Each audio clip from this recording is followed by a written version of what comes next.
All right, so get ready because today we are going deep, deep into ether.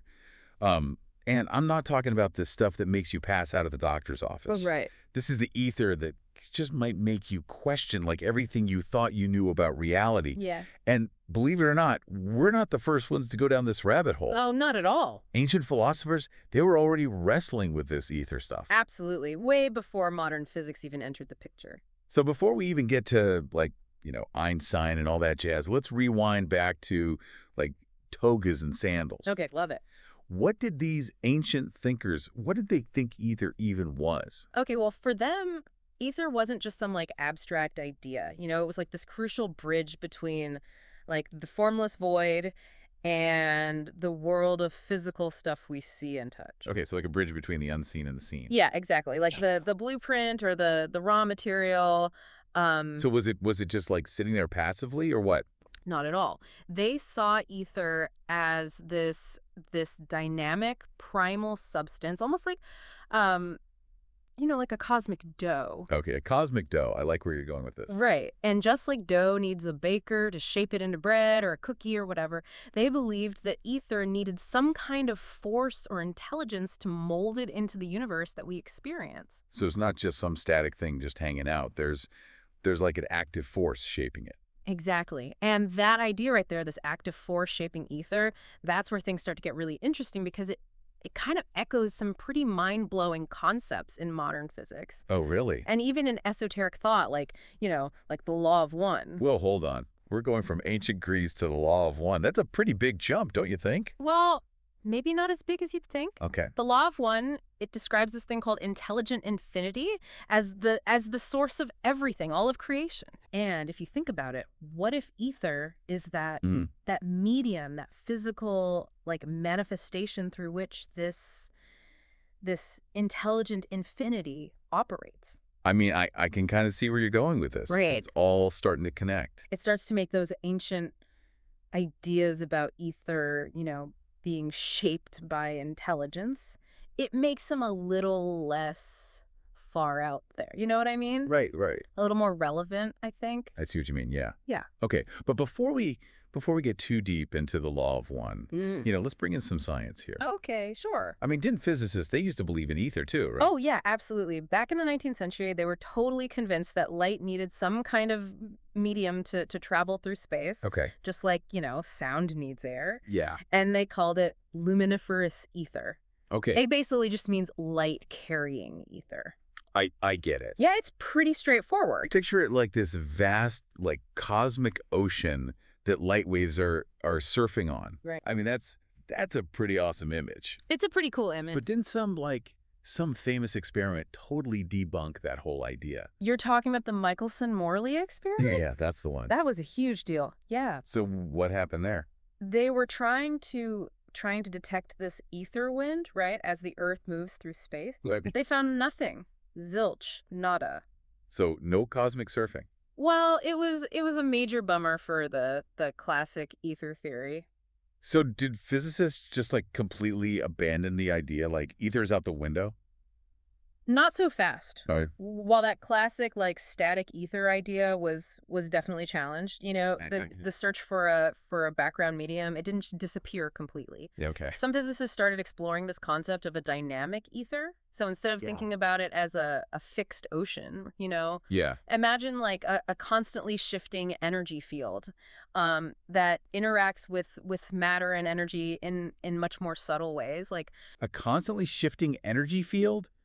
Okay, so ether's getting a little trickier now a little harder to pin down. Yeah. and harder to detect. Exactly. It's like physicists were saying, maybe ether's just really, really good at hide and seek. Yeah, exactly. And to this day, the idea of a background medium, whether you call it ether or something else, it's still a hot topic in some physics circles. So just to recap here, we've got ancient philosophers picturing ether as this bridge between like the formless and the formed. Yeah. We've got physicists searching for this hidden background medium, and then we have the law of one talking about intelligent infinity. That's right. Could they all be pointing to the same, like, fundamental truth about the universe? That's the million-dollar question, isn't it? I think so. And that's exactly what we're going to dive into as we explore the law of one and how it relates to this whole ether concept. All right. Well, I am definitely ready to go deeper. But before we do that, I think our listener could use a quick recap of what we've covered so far, just to make sure we're all on the same page. Yeah, that's a good idea. Let's recap. Here are the key points to remember. So we've seen how those ancient philosophers, they viewed ether as that like primal substance that gets shaped into the physical world. Right, right. And we touched on how physicists, even after that whole Michelson-Morley experiment, they haven't completely abandoned this idea of a background medium. Yeah, it's like we've got these two parallel tracks, ancient wisdom and modern science, and they both seem to be hinting at this possibility that there's something much more fundamental, like underlying our reality. Exactly. And that's where this law of one comes in. Go. Remember the law of one, it talks about this concept of intelligent infinity Yeah. as the source of all creation, right? Right. Now think of ether as that canvas, as that vibrant energy field that this intelligent infinity is painting the universe onto. Okay, so I'm starting to see how these pieces fit together, but I'm still a little fuzzy on, does the law of one actually mention the word ether? It doesn't use that exact word. Okay. But it does describe concepts that really resonate with this whole idea of ether. Okay. The law of one, it emphasizes that everything in the universe, like from the tiniest little particle to the biggest galaxy, it's all interconnected through this intelligent infinity. So ether could be like that connecting thread, Yeah. that medium that this universal consciousness flows through. I think that's a really insightful way to put it. Okay. Imagine ether as that bridge between the spiritual and the material, Yeah. the realm where consciousness and energy kind of like intertwine and become one. Now things are starting to really click for me here, but the law of one, it also talks about different densities of existence, right? Yeah. Where does ether fit into all of that? Okay, so this is where things get really, really fascinating.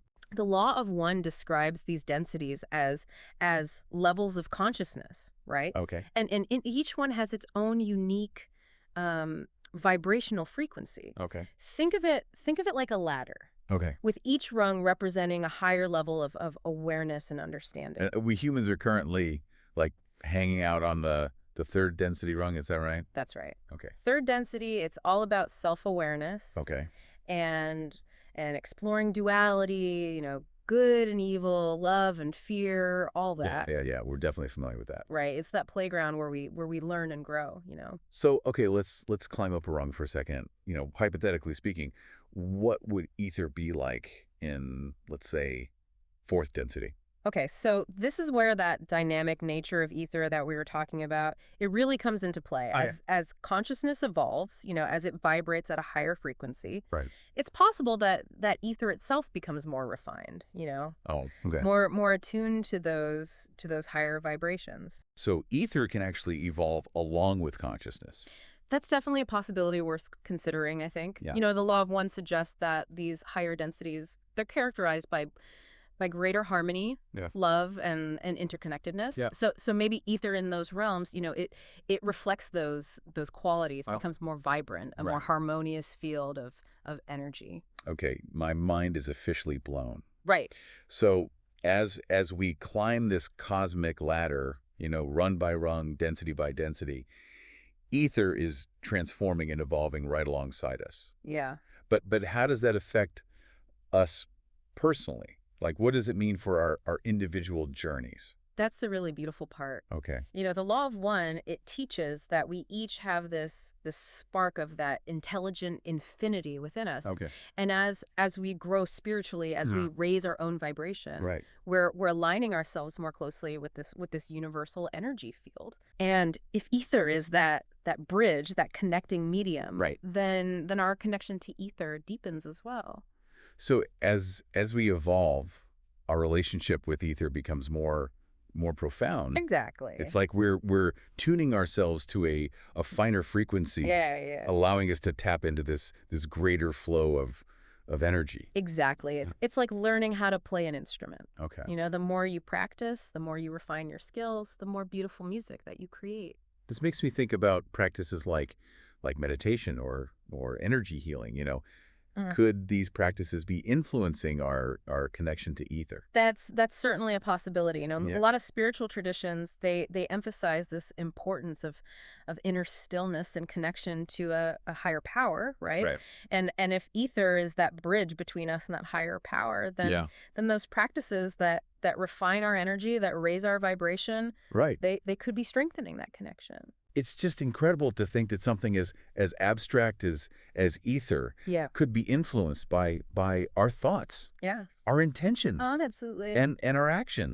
It brings the cosmic down to the personal. You know what I mean? Right. It empowers us to actively participate in our own evolution Yeah. and in our connection to that universal web of energy. This is all incredibly fascinating, but I'll admit it's a lot to take in. Yeah. I think our listener, they might need a quick recap of what we've talked about so far about ether and the law of one, just to make sure we're all following along. Of course, of course.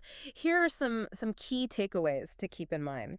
So we've explored how the law of one, it doesn't explicitly use the term ether, Right. but that concept of intelligent infinity, it really aligns with this idea of a universal interconnected energy field. Right? Yeah, and we've talked about how ether as envisioned by both, ancient philosophers and modern physics Yeah. could be that bridge between this universal consciousness and the physical world that we experience. Exactly. And as we evolve, ether, it might actually evolve alongside us, Oh, well. reflecting higher vibrations and greater interconnectedness. I'm really struck by this idea that ether, it's more than just this static thing. Yeah. It's dynamic, it's evolving, it's almost like it's breathing along with the universe. That's a beautiful way to put it. Yeah. It really highlights this idea that we're not just passive passengers on this cosmic journey, Right. We're active participants. Right. We're co-creators of our reality. Okay, so we've covered a lot of ground here. Okay. Ancient wisdom, modern physics, Mm-hmm. the law of one, all these different perspectives on ether. Yeah. But let's bring it back down to earth for a second, Okay. What does all of this mean for you, the listener? How can these concepts, these kind of heady concepts, how can they be applied to your everyday life? I think that's the most important question. Yeah. Understanding ether, especially when you connect it to the law of one, it really invites us to live with greater awareness, greater intention. Okay. It encourages us to see the interconnectedness in everything, Yeah. to recognize the energy that flows between ourselves and others, Right. and to really get that our thoughts and actions, they have this ripple effect Yeah. on the world around us. So it's not just this abstract intellectual concept. No, not at all. It's something that can actually guide our choices, our behaviors, how we show up in the world. Absolutely. It's a call to live more consciously, to cultivate compassion, understanding, and to really see that profound impact that we have on the web of life. I love it. It's so empowering to realize that we're not just passive observers in this cosmic dance, but active participants. Yeah. We can shape the reality that we experience. Exactly. We are co-creators of our reality. Yeah. And understanding ether, how it connects to the law of one, it can help us make choices that align with love, Right. harmony, and unity. Now, speaking of choices, I'm curious. What about things like meditation or spending time in nature? Could these be ways to strengthen our connection to ether?